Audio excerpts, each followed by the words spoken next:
공천 나와도 되지 않을 박병석이 오늘 긴급 기자회견을 열고 내년 총선 불출마 선언을 했습니다. 박병석은 국회의장을 하면서 당시 검수완박에 대한 키맨 역할을 하였는데 민주당을 뒤통수 때리는 검수완박에 대한 충격적인 중재안을 내세워 민주당의 지지층들에게 엄청난 비난을 받았습니다. 그동안 그가 해왔던 일들에 대해서는 하고 싶은 얘기가 많지만 더 이상 언급을 하지 않겠습니다.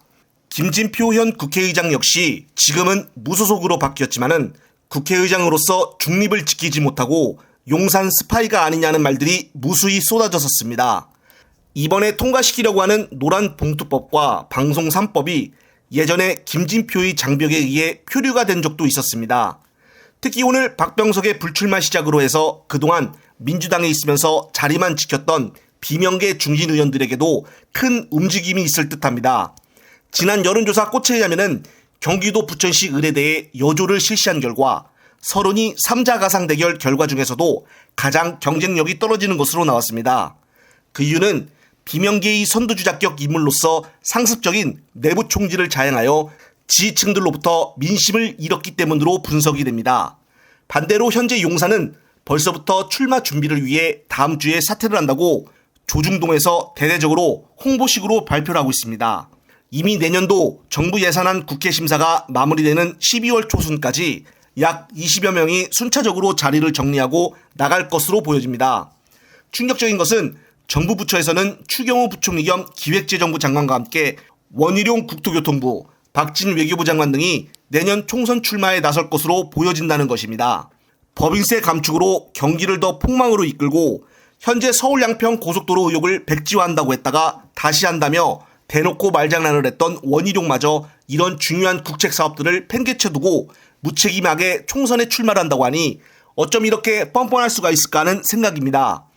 반드시 내년 총선에서 제대로 투표를 하여 깨어있는 국민들의 민심이 어떤 것인지에 대해 보여줘야 할 것입니다.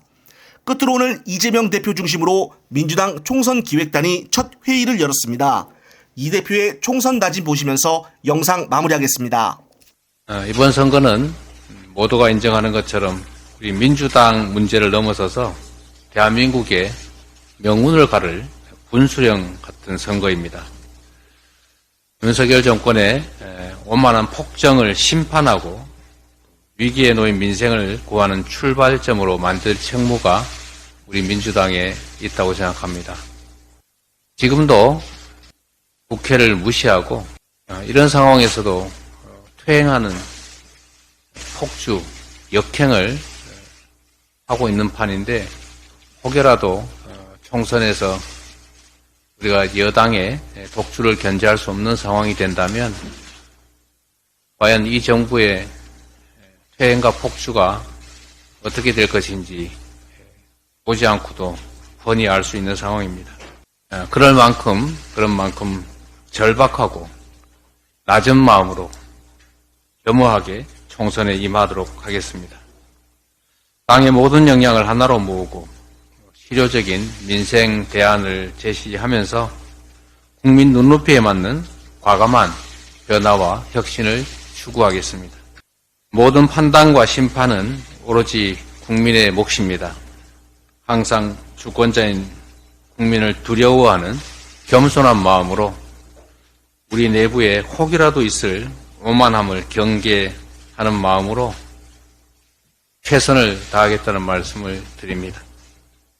기획단 여러분의 어깨에 우리 민주당은 물론이고 우리 대한민국의 미래가 달려있다는 생각으로 책임과 역할을 다해 주시길 부탁드립니다.